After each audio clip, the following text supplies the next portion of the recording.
What's up, everyone? Kriddle here, and I was going to talk about Lies of P, my first impressions of it. Today, I was able to play it for a few hours, and I had a lot of fun with it. So if you don't know, Lies of P is a new game that just came out that is a Souls-like game, but it's based on Pinocchio and the world of where Pinocchio comes from. But it's like a steampunk-style world where you have these puppets that have essentially come to life and attacked the humans. And basically it's kind of like almost like an AI takeover kind of thing. And then you are playing the role of Pinocchio, and you're going out and looking for Geppetto and trying to find him. He is the one that created you, so Geppetto is considered to be your father. Well, he is your father in this case because he built you, and you basically just go through very similar to any other Soul-style game. I would compare this game to something closer to the Bloodborne of that style, where it's more of an aggressive gameplay. So you're going to be going out. If you block something, you're going to lose a little bit of health, but that health is able to be regained if you attack an enemy immediately after that. So you regain some of that health back. You do have potions and things like that that you can use. And obviously, if you are to die, you lose some of your souls or whatever. In this game, it's called ergo. So you lose that, but you can then go and recover that. The boss fights are challenging, but not impossible. Actually, I found one of the fights against a regular enemy to be more challenging than the boss fights that I did. And I did 3 different boss fights so far. And I found this one guy that I still can't beat him. He's just really, really tough. But we won't get into all of that right now. But it's a really fun game. The story is interesting. Like I said, it's almost like an AI has become a mind of its own, and then it's basically taking over the humans and essentially saying, hey, we are turning against the humans. But all of these puppets are supposed to be programmed to not harm humans, but of course something goes wrong.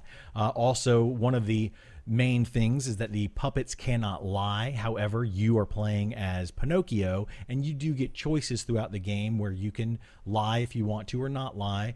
So far, I haven't lied, so I'm not sure what happens if you tell the truth. But basically, from what I can gather, is that you lie to get into certain things. I had to lie, for example, to get into the first town area, and then I had to lie about something else later on. And when I did that, my springs and character basically started to change. I didn't see any physical changes yet, but I'm assuming that over the course of the game, the more you lie or tell the truth, things are going to happen and your character is going to change. The combat in the game is very much Bloodborne like I was saying. You get to use a specific weapon, and that weapon then dictates how you attack and things like that. Then you have armor in the game, but the armor isn't just regular armor. You have cosmetics to show how you look, but then you have like these other parts that are basically puppet parts and gears and mechanisms and things like that that will make you stronger defensively as you go through. So you'll be able to upgrade those very much like a typical Souls style game.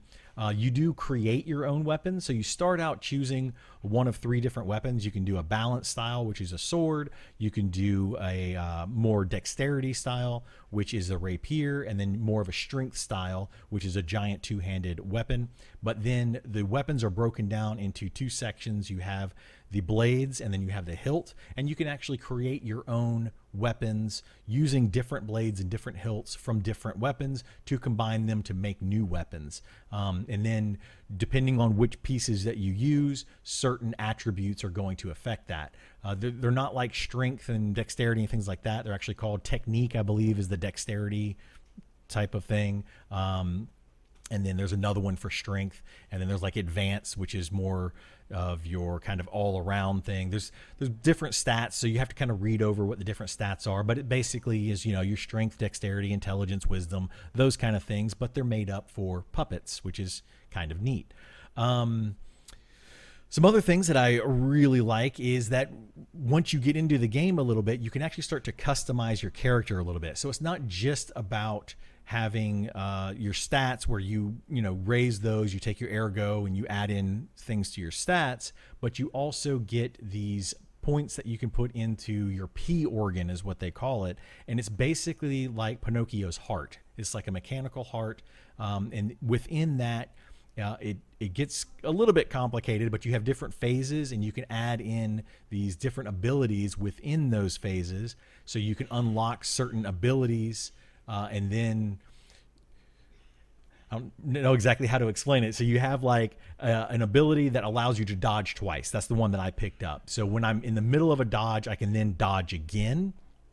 But then I was able to put in 2 different other abilities into that allowed me to upgrade that a little bit more. So one of them was like it increased my rate of ergo gain whenever I killed an enemy, and another one like increased your fate or something, whatever, fable, I think is what it's called, your fable gain as you kill enemies. So I put those 2 into my dodge thing, and that activated the dodge, and then you'll be able to upgrade that later, and you want to upgrade multiple of your abilities in one phase to then move to a second phase, and so on, and then it kind of grows from there. So there's a lot of variety in the way that you can build your character, and then in addition to that, you have your weapons and the way that they build. So that's basically it for Lies of P, my first impressions. I'm having a lot of fun with it. I think it's a fantastic game. I really do recommend it for anyone that likes Souls-style games.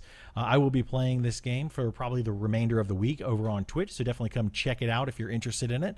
And, hopefully I will see you there. Thanks for watching, and hopefully I'll see you next time. Bye!